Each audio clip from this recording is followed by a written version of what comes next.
विचार की, क्योंकि जब प्रारंभिक सत्र में जो भक्तगण उपस्थित थे उन्होंने श्रवण किया था कि जब भगवान के रास से नरसिंह जी की विदाई हुई तो भगवान ने इस माध्यम से विदाई दी।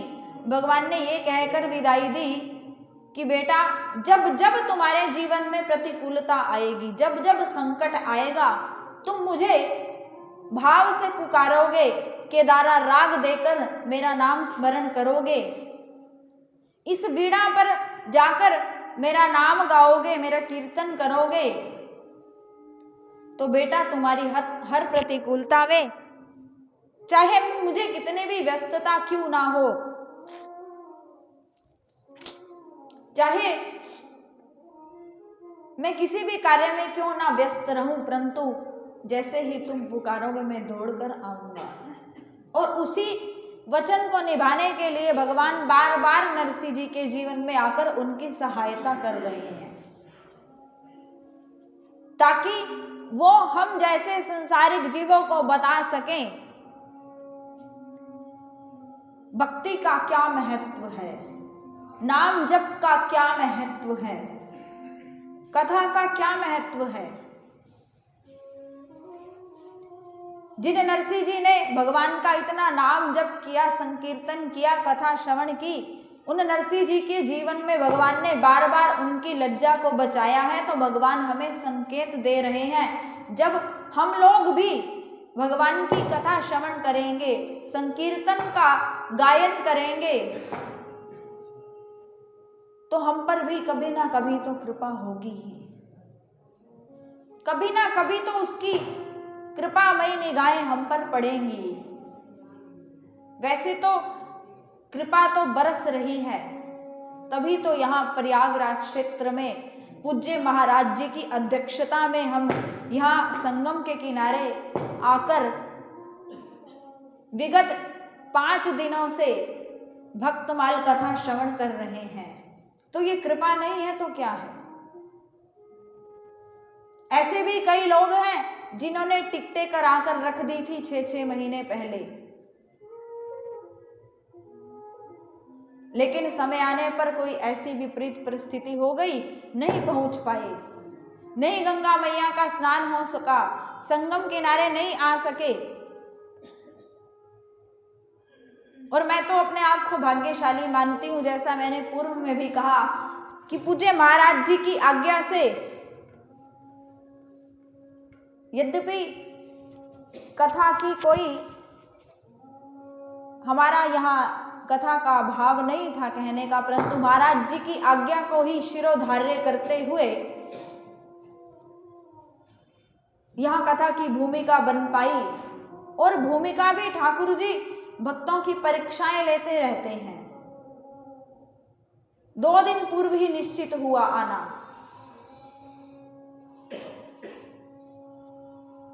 तो कहने का अभिप्राय, कृपा तो है ही जो हम सब यहां पहुंचे हैं। यहां अपनी मर्जी से नहीं आया जा सकता। भगवान के दरबार में जाने के लिए, सत्संग में जाने के लिए आपको प्रयास करना पड़ता है, आपको चलकर जाना पड़ता है, लेकिन बुराई आपको कहीं से भी किसी भी माध्यम से प्राप्त हो सकती है। बुराई आपको किसी भी माध्यम से, किसी भी व्यक्ति से, किसी भी स्थान पर मिल जाएगी। किसी ने पूछा तेरा धनमाल कितना है।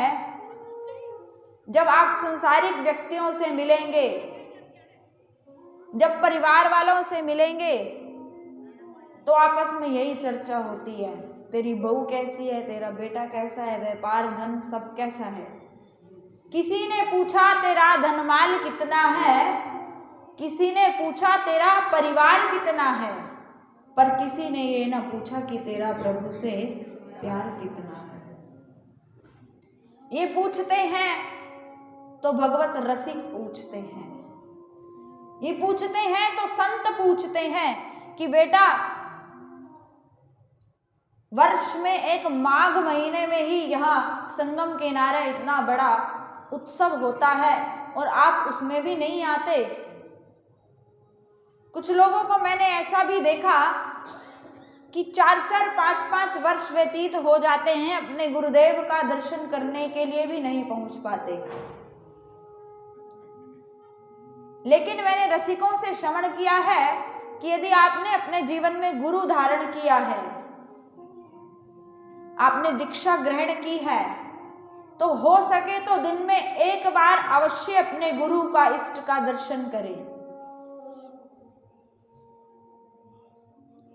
और नहीं कर सकते, दूरी पर हैं, तो 15 दिनों में एक बार, इतना भी नहीं, 15 दिनों में एक बार भी नहीं हो सकता तो 3 महीने में एक बार तो अवश्य कर ही ले अपने गुरु का दर्शन। आप कहेंगे हम तो हरियाणा रहते हैं और हमारे गुरुदेव उत्तर प्रदेश में रहते हैं, आना जाना कठिन है, समय भी बहुत लगता है, धन भी खर्च होता है, नहीं हो पाएगा। तो संतों ने और छूट दे दी, इतना भी नहीं कर सकते तो 6 महीने में एक बार तो आ ही जाओ।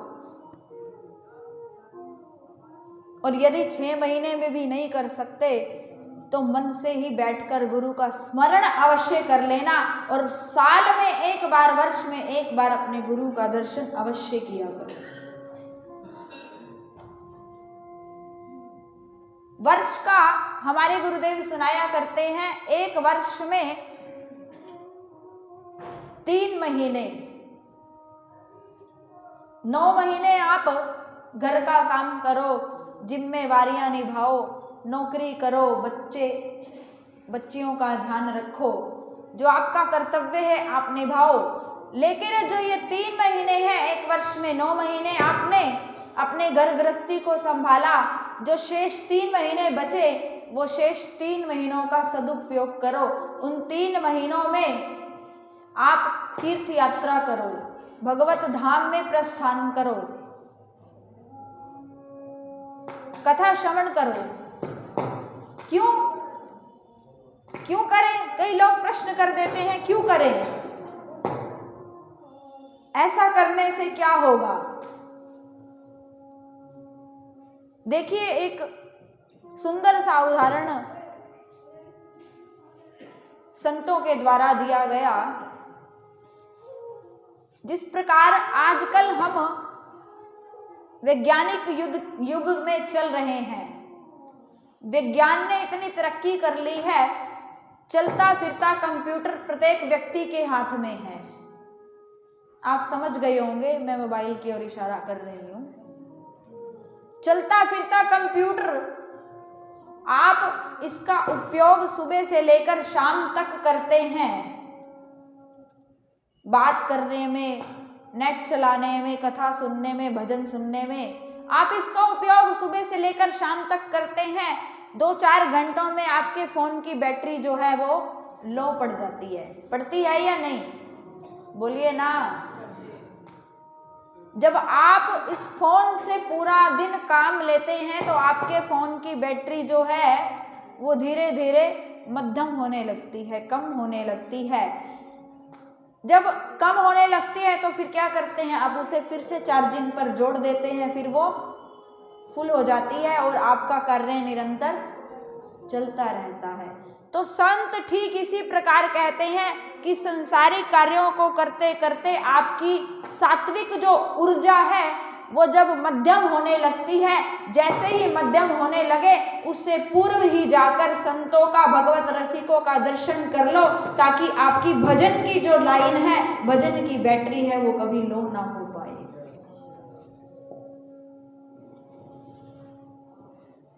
इस प्रकार संतन दर्श का बहुत महत्व है। यहाँ नरसिंह जी के जीवन में किस प्रकार अगले प्रसंग में प्रवेश करते हुए ठाकुर जी की कौन सी लीला में आज नरसिंह जी का भाव प्रकट होगा।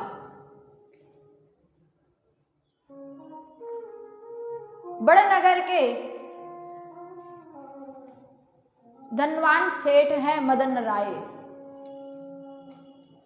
मदन राय की इकलौती बिटिया है।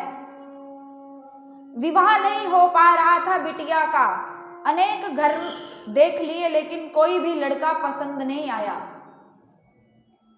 जूनागढ़ से कुछ ही दूरी पर पड़ता है ये बड़नगर।